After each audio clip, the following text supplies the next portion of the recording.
Good afternoon. Good afternoon. Hello. Just going to give it a minute here and wait for someone to be on.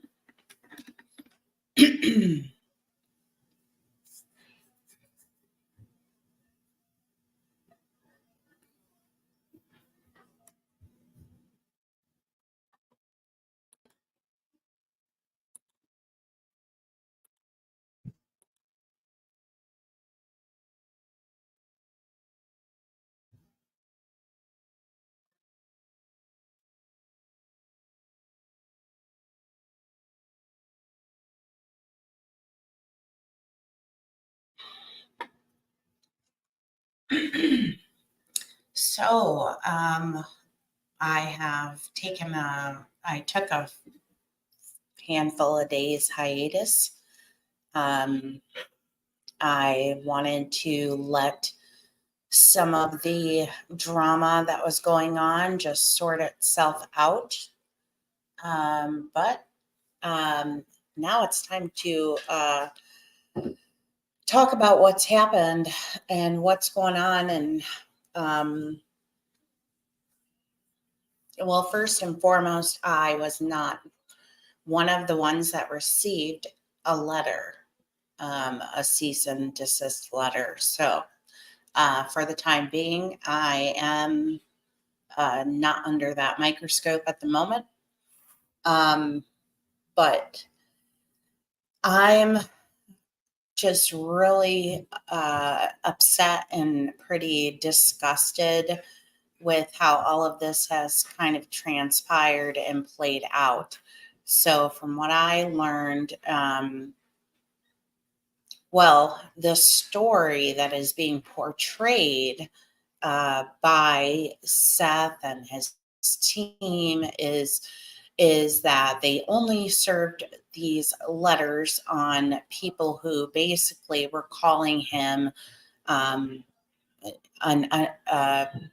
derogatory name, so to speak, regarding when he may have allegedly had, relations with Katie and how old she was. And that basically their attempt was to stop that slander. Hi, Rocco. However, that's not true. That is not the only kind of person that received these letters. And so while I can understand that you don't want people bad mouthing you or talking about this case, that's your prerogative, I suppose. But be honest about it and not lie about it. So let's talk about, let's say, Chloe, okay? Chloe, who has, done everything out of the goodness of her heart, volunteered, free. We have VSAR there, Tennessee's Volunteer Search and Rescue.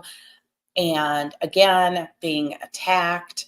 I am seeing them run through the mud, and they're just good people just doing things regardless. I see Trevor Lee being attacked still.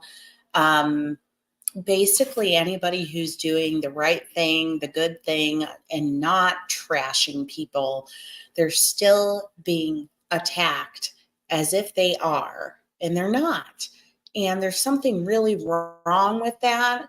And you should really think and ask yourself, why would Seth or his team or even other creators attack good people?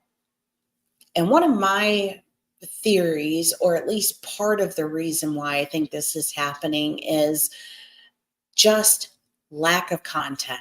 Have nothing else to talk about, so let's just make things up.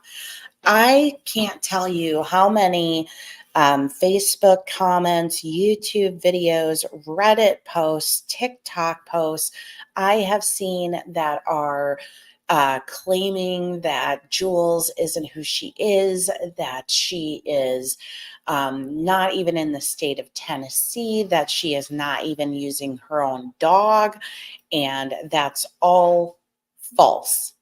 It's all false. But people are just buying into the lies.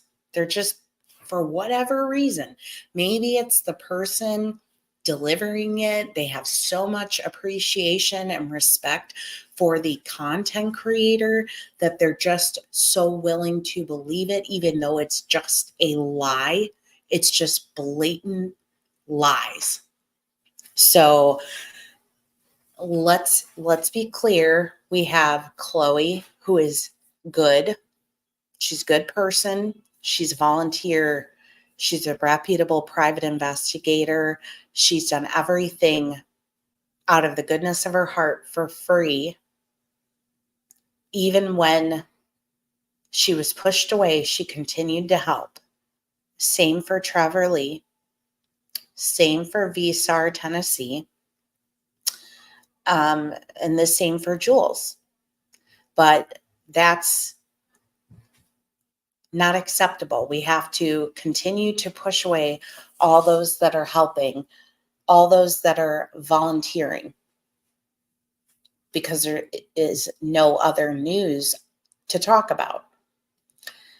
So when good people are being trashed, and that's by creators and that's by the family themselves or the family's representatives, you have to ask yourself why.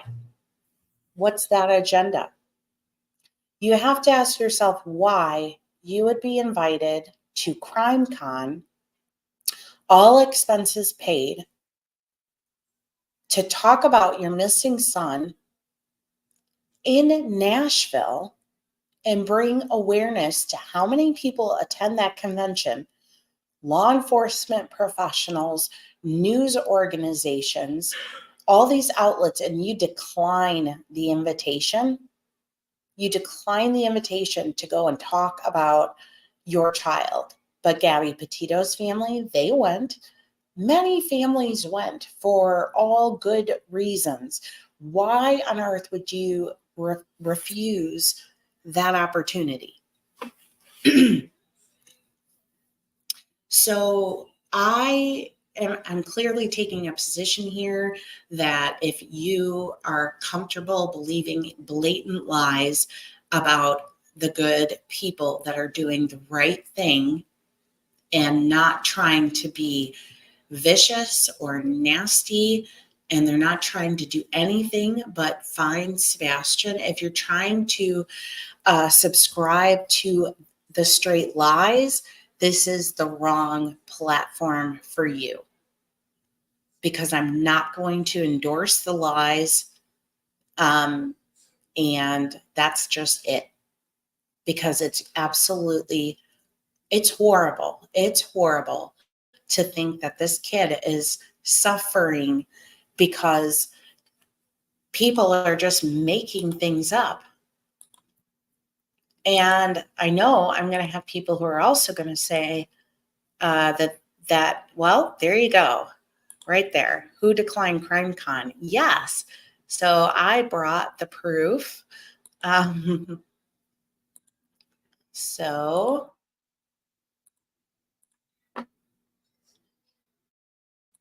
I'm sure somebody's recording it so they can play it for the rest of the world. Jen, what do we have on that list? Can you give me, so we've addressed the fact that we weren't at CrimeCon, that we did not tell somebody we wanted to be paid for an interview. Seth has never told anybody he wanted to be paid for an interview, nor have I, nor would we. So again, I'll follow it up one more time with saying I don't know what's less intelligent, the people that say this stuff or the people that actually believe it. Right. And that's for any interview, not just CrimeCon, any interview. That's right. CrimeCon brings you into a VIP area. They take care of your flights, your hotels, your food, all that kind of stuff for Seth to come speak, but we turn that down. And that means also. Okay. Okay, you just heard it there. We turned that down. Whether Tony advised Seth to turn it down or Seth said he didn't want to turn it down, Seth and Tony made the decision to turn it down. Yes, we should all be shocked because it is in his state, in the state, his child is missing.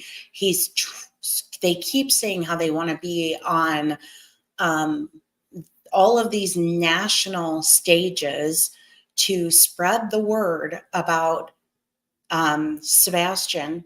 They want more coverage on a national level, and that they should, if you recall, Seth had said when he did the polygraph that he was hoping that FBI agent would kind of give him some advice, and he was kind of bummed that that's not what he was going to be able to do. But how many retired or active law enforcement were probably at CrimeCon that he could have talked about? How many people there are not talking about his son's story that could have learned about his son? And he chose to turn that down. And if Tony advised Seth and Randy both, to not go, it's crazy. It's crazy to me because Caleb's case isn't getting hardly any attention because there's still this attachment. And I think personally that it is the fact that Tony and Nina were attached to that case is deterring people from getting caught up in it further. And so what is the plan? Is the plan to leave it to Tony and his TikTok friends to do disappearing lives and think that talking about how everybody's idiots and everybody's this and just bad mouthing everybody and sending out the cease and desist letters, is that the best way to raise awareness about a missing child? And it is said later in this. So Tony is not getting paid for any interviews as well. Correct. Yeah, that's another thing. I don't know. You can't fix stupid. You just can't fix stupid. They're here to cause problems for Seth. They're using Sebastian, and poor me, I've covered Sebastian. What you've done is you've covered a child to make yourself money, to get clicks, to get views. And over time, after harassing the father to the point that he wanted nothing to do with you, you got a cease and desist letter. And there's 4 or 5 more coming. And it's to a point where Seth would rather you, the person who got the cease and desist, not cover his son's case because you're not doing it with good intentions. So if you want to play the victim and say, poor me, poor Sebastian, they don't want me looking for Sebastian. Well, you weren't looking for Sebastian to begin with. And when that was determined, you got a cease and desist. And if you continue to talk about Seth or to do other things that breach the cease and desist, then at that point, we'll escalate that to the next level, which is you'll have to pay to defend yourself. So it's very simple. No, we can't keep anyone from looking for Sebastian. We can't keep people from talking about a public case. To the people that think that I gave him the legal advice to do that, he's got his own attorney. He doesn't need that from me.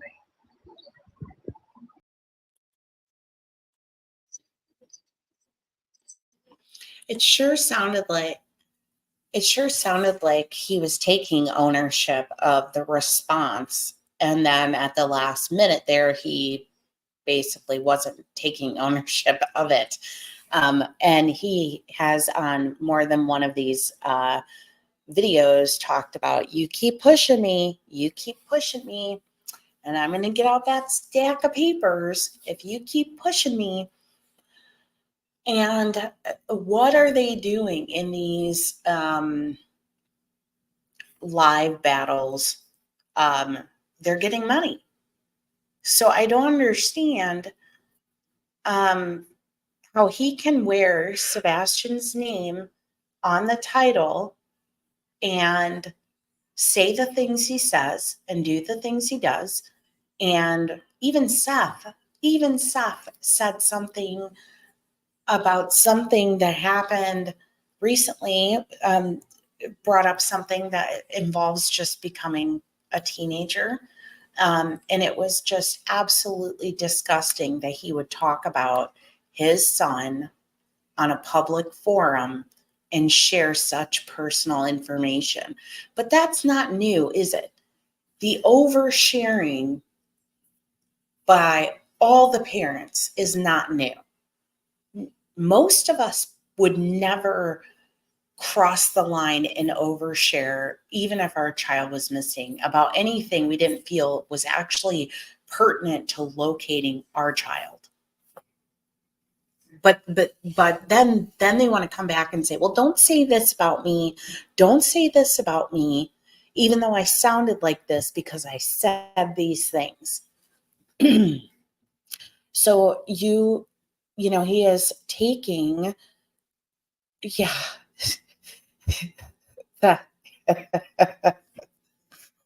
Dr. Sue. Yeah. And you are correct, though, about Caleb's family has been doing their appearances without Tony. How could he have time for their family anyway with all the time he devotes to all of this? But it seems like if you're a genuine good person, you are going to be cut off. But if you're a felon, so I'm not going to say their name. I'll let y'all do the research. Okay. But my members kind of knew this was coming. I kind of gave a little snippet of this. So one of the latest people to, kind of partner with them, this woman has countless domestic abuse and battery and restraining order charges over a huge span of years. And that's another partner now. And I'm not going to say their name. I don't know if anybody has blown the whistle on them yet. I was contemplating I've got like 2 people on that subscribe to my channel that have kind of channels that are more geared towards, calling people out and showing what their real background is. So I've been contemplating if I just maybe send them all the evidence and court records that I have. But from what I could tell, I don't see anywhere that everybody just falls all over this female creator who is out there, just this amazing advocate, supposed to be this amazing advocate. Yeah.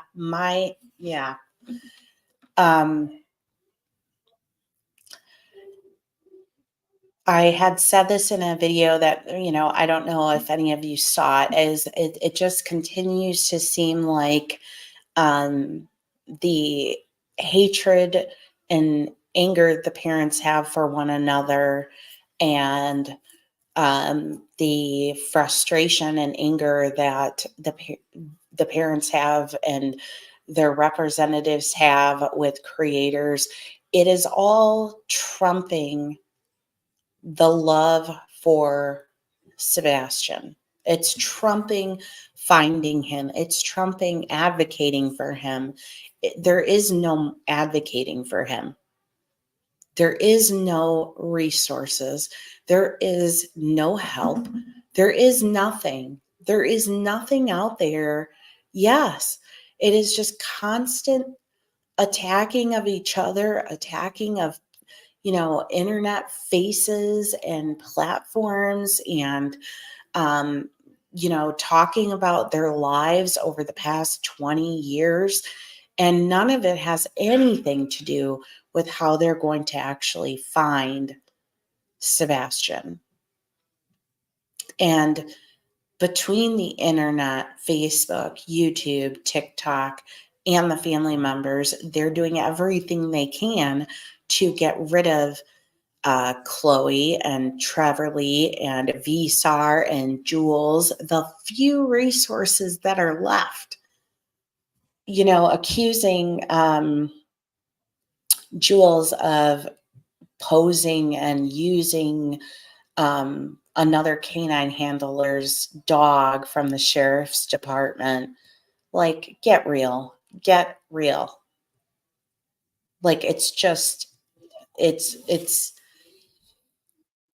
believe anything, because there's nothing else to talk about, because nobody's doing anything to progress finding Sebastian. And Tony just said, well, if these people want to pretend to be looking for him and then they're not, well, they're going to get a cease and desist. Well, you certainly haven't searched for him. All the people that you guys had so close since, February, the end of February, early March, none of those people participated in doing anything to find Sebastian other than Chloe, Trevor Lee. They were from the original, but all the other people, you're just handing out all these interviews, and you come on social media and you tell everybody everything you've ever done in your whole entire life, good and bad. Every single one of the adults has. And then they go and they drag their own son's name through the mud. And then they want to tell everybody, just shut up if you don't like what we've said. Just shut up. Just everybody stop. Stop talking about us. Stop talking about him. Well, look at what you've put out there. It's crazy. Nobody's ever seen anything like this. It absolutely is. You don't even, and then I get all the lengthy comments on, my videos, like, well, but poor Seth. I mean, he's just a devastated parent who just wants to find his child, and he's confused, and he just doesn't want, people calling him this horrible name. It's one of the worst things in the world that you could be called. And it's like, I'm past that. I'm past poor me. You guys share what you choose to share. Be an adult, own the things you say. You said these things. You continue to say these things. You continue to say these things about your child. You continue to say these things about each other and spouses and whatnot. And then you want everybody to just pretend you didn't say it to thousands of people. No. Like, there's hardly anybody that, is left. And you want to shut down the last few people that are still in this trying to do something. It's crazy.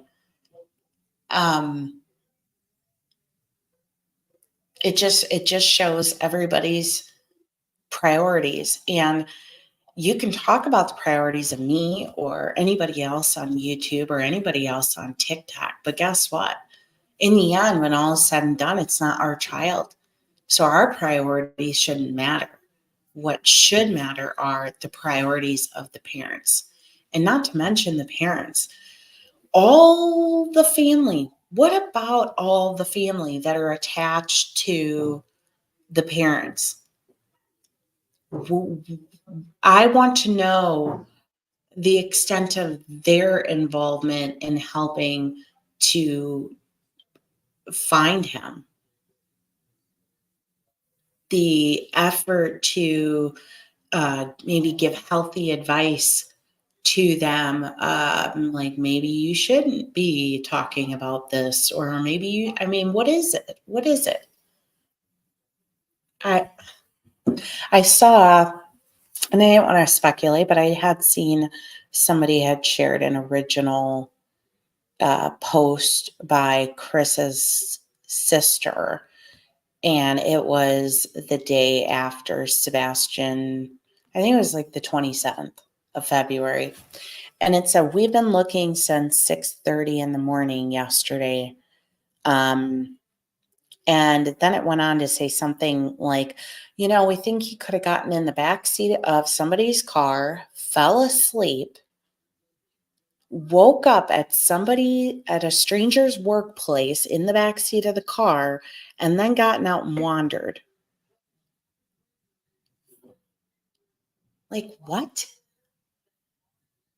That is suspicious to me. It's just a bizarre thing to say. Like, it's been maybe 24 hours since he was gone, and you have this you've crafted this thought process that he went in the back seat of a stranger's vehicle and then got out at their work, woke up and was at somebody's like work parking lot. Like, what is it? Like, who even comes up with that? Like, my first thought, in the first week, you're thinking, what are you thinking? You're thinking, well, maybe he's outside his school hiding, or maybe he's in the woods, but to concoct a whole story like that, like 24 hours after he was missing. And yes, I still have the post if I have to show receipts. But I mean, it's just like, I mean, he vanished. You have two parents saying he vanished. You have one saying that it's likely that the mom gave him too much sleep medicine. And then you have, the aunt-in-law coming up with some absolutely insane, and I could be reading too much into the 6:30 in the morning thing, because I thought, well, the call didn't even go out till 6:33. So, how could you have been looking? But I could be overthinking that. They could say we've been looking, and they might mean authorities, everybody in the family,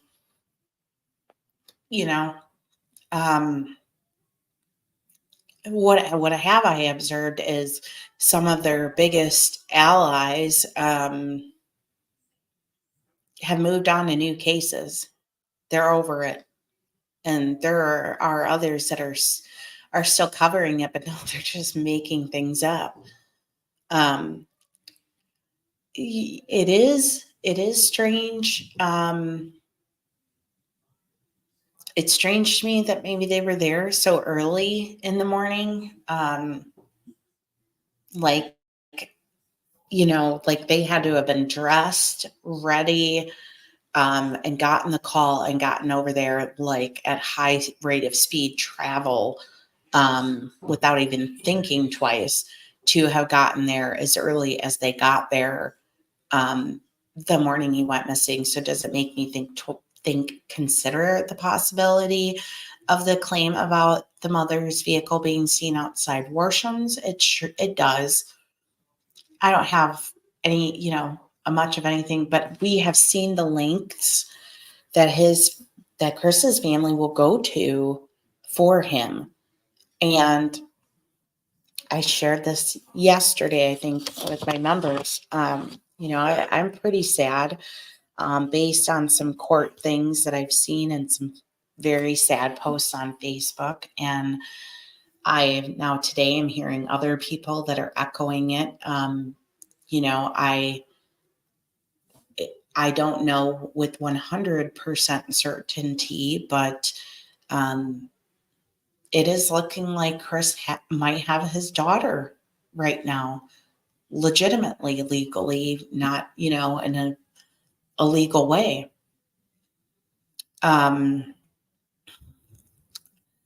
I started to listen to this neighbor interview and I haven't finished it because I've gotten a handful of emails from some people that are just were pretty upset about things that were being said about them. So I really was kind of focused on that. And then, so I haven't finished this neighbor interview yesterday. I barely began it. So I'm curious to see if it is a neighbor we've heard from before or not. But yeah, I believe that Chris very likely has, but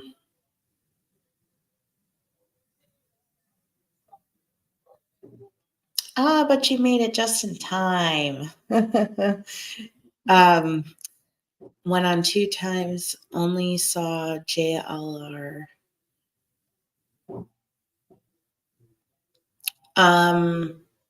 Yeah, the video link I saw was a JLR video that I haven't fully listened to, so I don't know what's going to be said, to be honest with you. So neighbor said they didn't meet any family besides Seth. Then we have a neighbor saying the aunt and uncle showed up to the neighborhood vigil.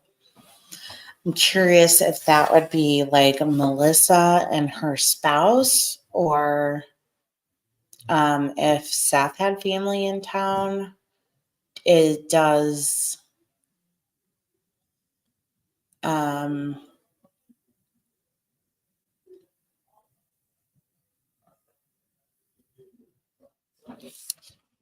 Yeah, I guess, well, I'm going to have to listen to it, I suppose. And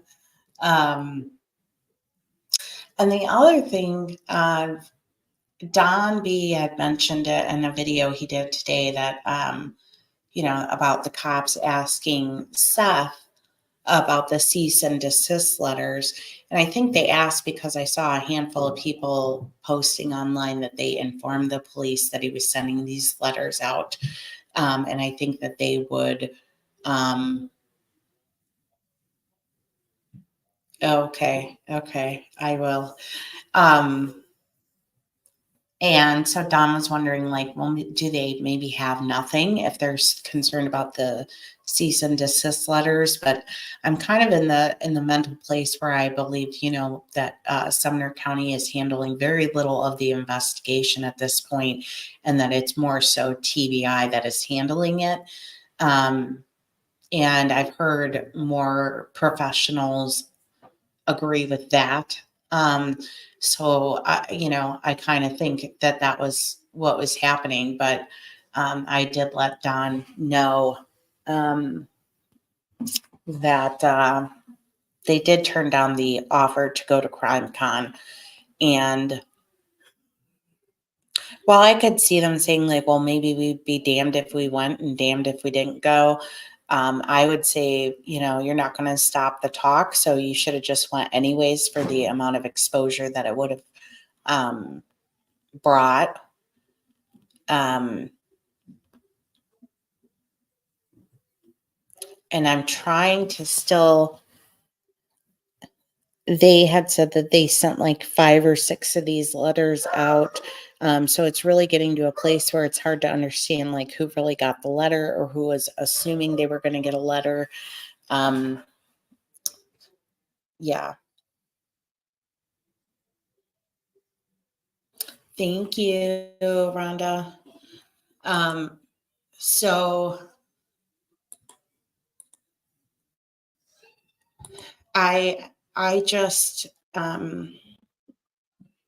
and I also saw something and I don't know, but I did see something that said, repeating that the YouTube channel was in the works. We'll see if that's really the case. It's just that the more and more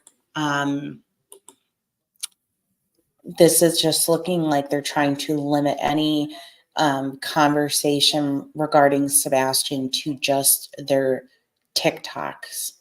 And that's not helpful because the majority of the people that, are on these channels or might follow cases like this, a lot of them are not on TikTok, and a lot of them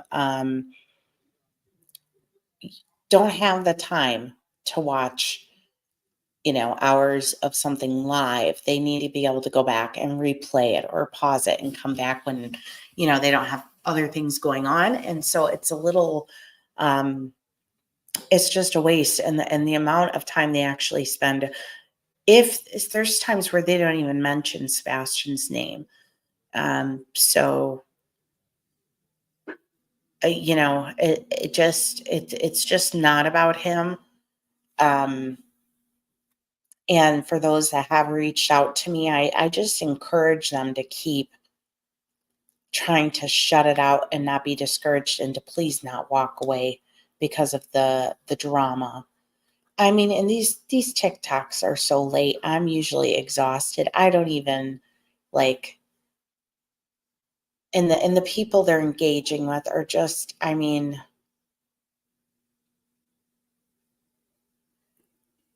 they don't add value to the table. They don't add valuable background, and it just, I don't know what Tommy's doing. He's trying to be a content creator while talking bad about content creators. It is my thing. So regarding, let's see, I did want to just update that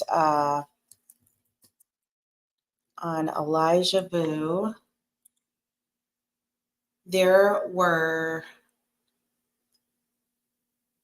because Elijah Vu just passed recently the 100-day mark as well on, I believe it was the 4th. And I just want to keep it out there. Miss Melody, it is looking like she is likely with Chris.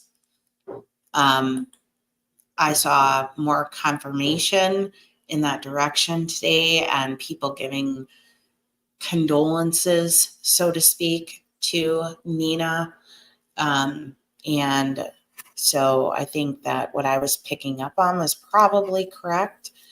And I'm sick over it because, I mean, if he's at work, I mean, I don't know.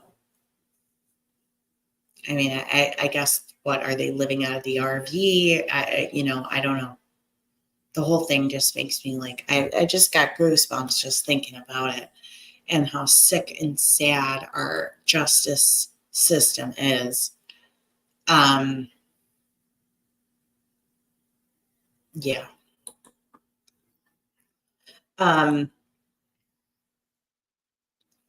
So there is no success in locating Elijah Vu. There are no court movement updates other than status conferences for both Jesse Ving and Katrina Bauer, June 20th and June 28th. And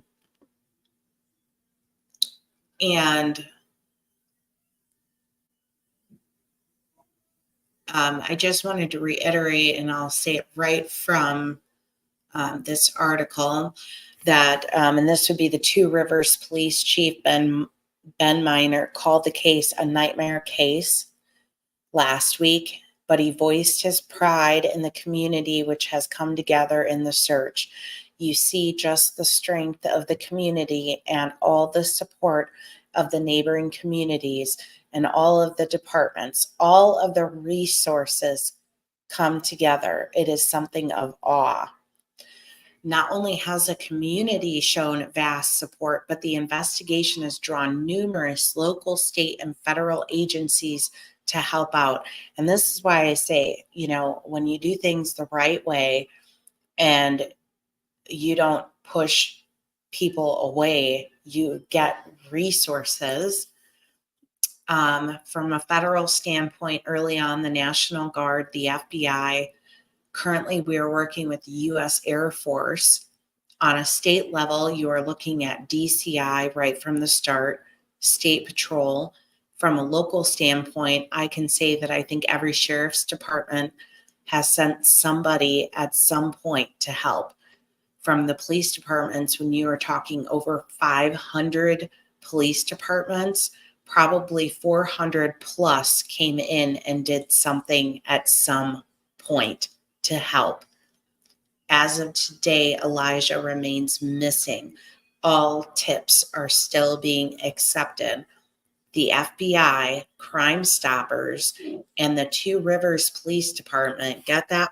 3 organizations, not even the public. This is the FBI, Crime Stoppers, and the Two Rivers Police Department have combined to offer rewards of up to $40,000 for any information that leads to the safe return of Elijah or the arrest of anyone involved in his disappearance. You can submit tips on the P3 Tips app or by calling the state tip line at 844-267-6648. And Katrina's next status conference is June 20th, and Jesse Vang's status conference is June 28th. So active searches still remain ongoing. But I just continue to point out, when law enforcement works together and you don't have everybody sensationalizing things or people going out and doing some of the things, these are decisions that I don't know why Sebastian doesn't have a reward.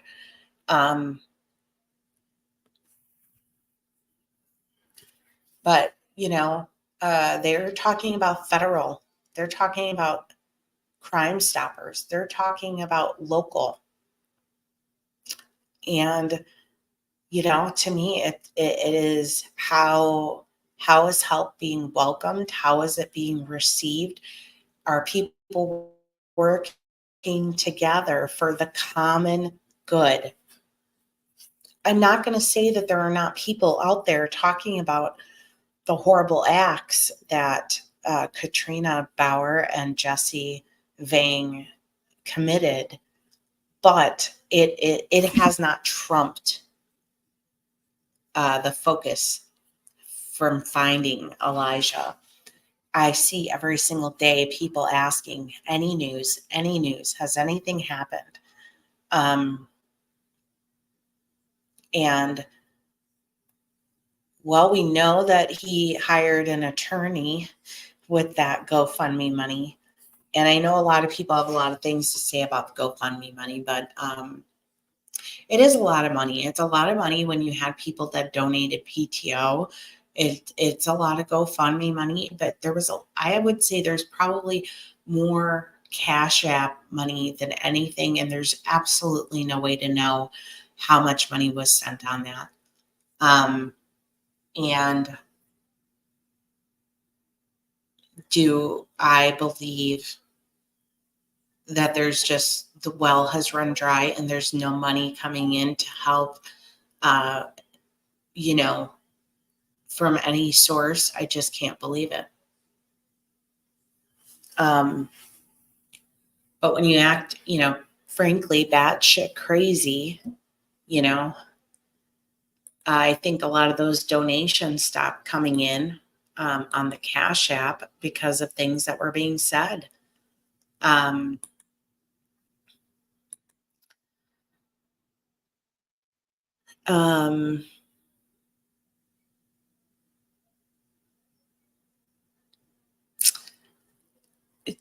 Dr. Sue, regarding the summer and thing, I know it doesn't look like it was planned. It looked like, based on what I read in the court records, there was just some back and forth, and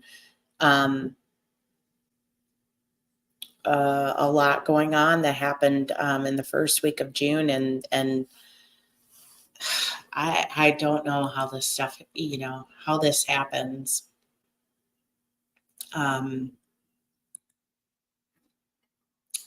The other current case, I don't know if everyone was able to watch it yet, was these peaches.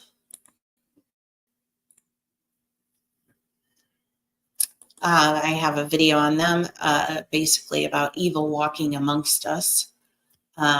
This is Wanda and Ralph. And he's in his 60s, she's in her 30s. They had a domestic incident, and the police were called. And when the police showed up,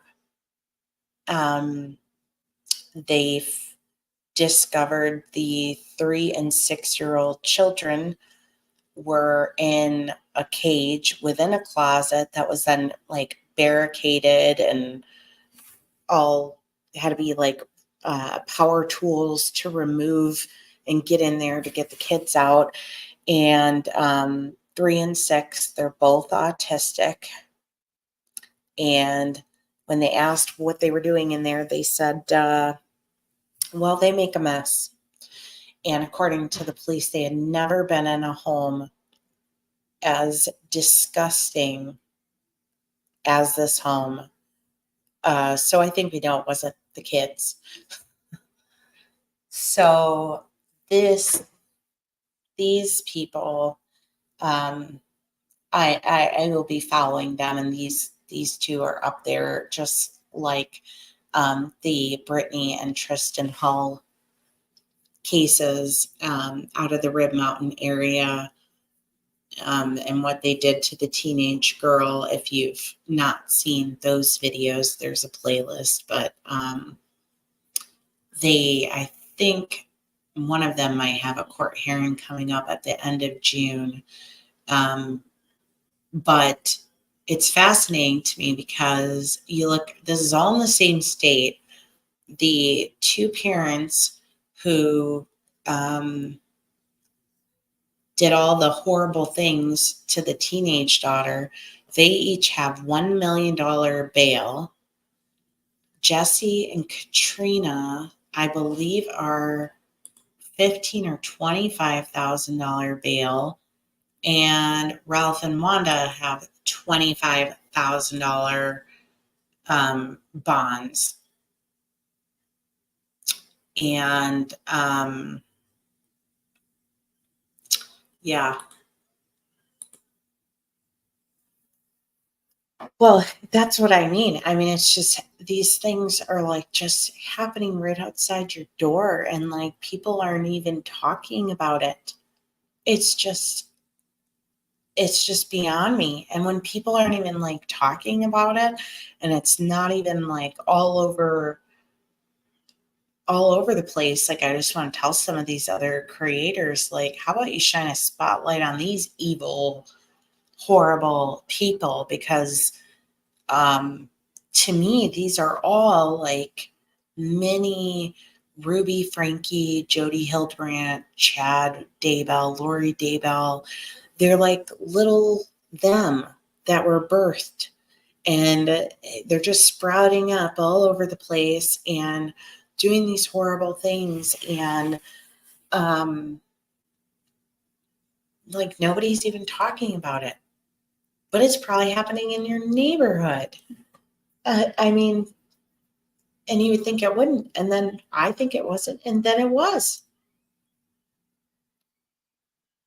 And it is overwhelming. It's overwhelming. And then you factor in, these large trafficking ring busts that they're making. I mean, like, it's a wonder we even can allow our children to go outside. I mean, but to me, when you cross to, that these are parents that do some of these things, it's just horrifying. But, you look at like Chris and, Seth, and they've talked about some things that to me have crossed the line, and they talk about them, and, everybody's supposed to just pretend they didn't talk about it. But then you get in, to some of these situations and you're horrified. Yeah. So far, I hope the charges go up. I really do. Well, Dr. Sue, it's funny you say that, because first of all, if you didn't know, but maybe you knew, Jody Hildebrandt had a guest house on her property that she Airbnb'd, okay, where the Brittany and Tristan Hull case is, that I've been covering. That a whole area is by the lakes and the mountains and ski hill and stuff like that, and it's prime Airbnb area.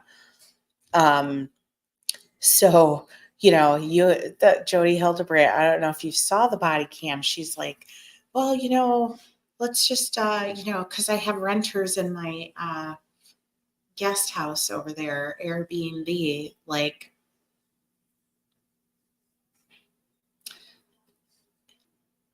And I don't understand it.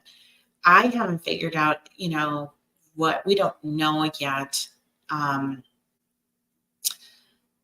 the root cause in this particular case with these kids, because the mom, like, she looks a lot different in her picture than she did in some of the pictures on her Facebook. Look like she's lost a lot of weight. So I don't know if maybe there's drugs involved. I don't know.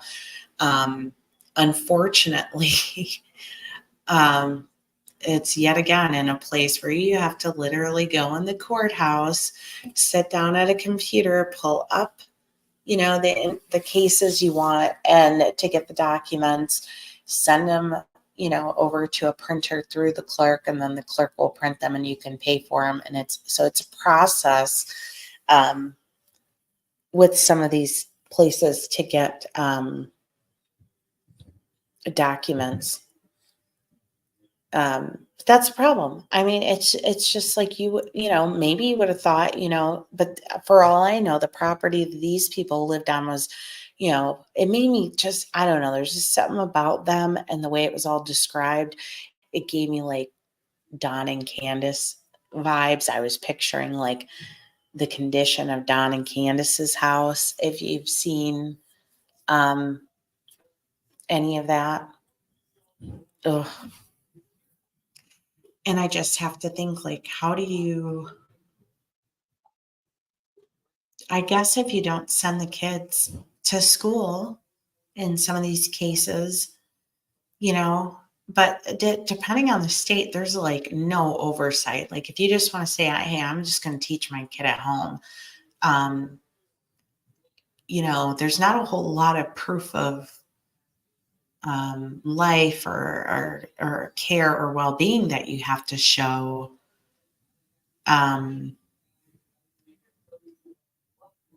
You could just say I'm homeschooling my kid, and that's kind of it. You turn in forms and you're good to go in certain states. So if they don't see them, but like in the Tristan Brittany Hull case, the pastor, and other people at the church, when they were there for their youth group type stuff, they observed, a kid hiding and eating and or eating in hiding. And,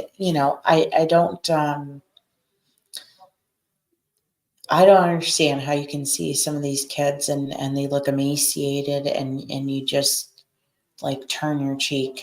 But it is, we're all becoming desensitized because these things keep happening.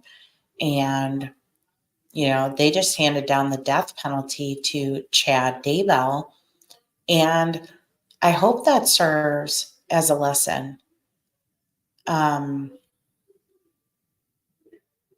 I hope it serves as a lesson because, in my opinion, the sentences given to Ruby Franke and Jody Hildebrandt were so light. that I hope people understand that doing some of these things are going to carry 20, 30, 40, 50 year. I just don't know if that's every state because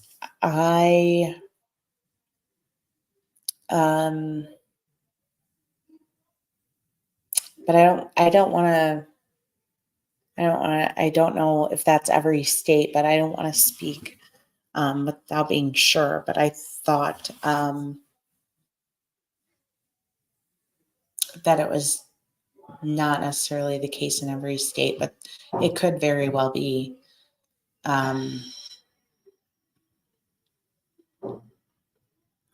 But if they're taking those state level tests, I mean, does somebody even lay eyes on them?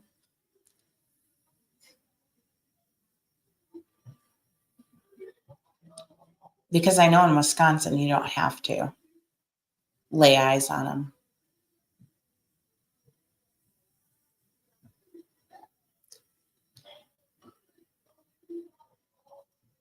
Interesting.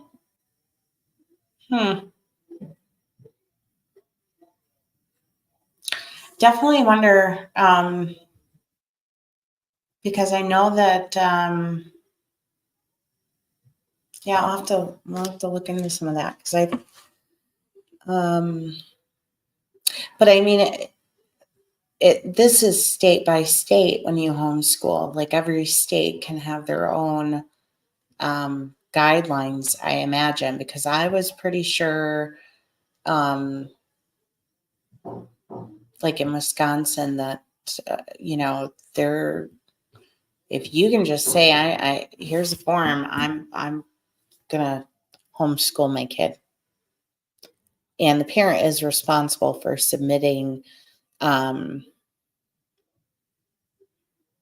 like paperwork that they feel that their child met certain benchmarks and such for, in order to get credits and things like that.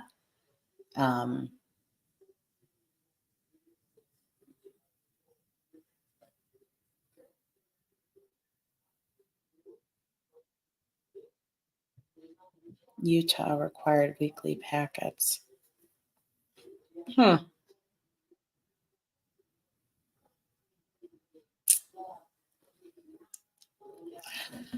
Yeah, I don't know. I know like the state of Illinois is different from the state of Wisconsin. And it might also vary depending on the grade level.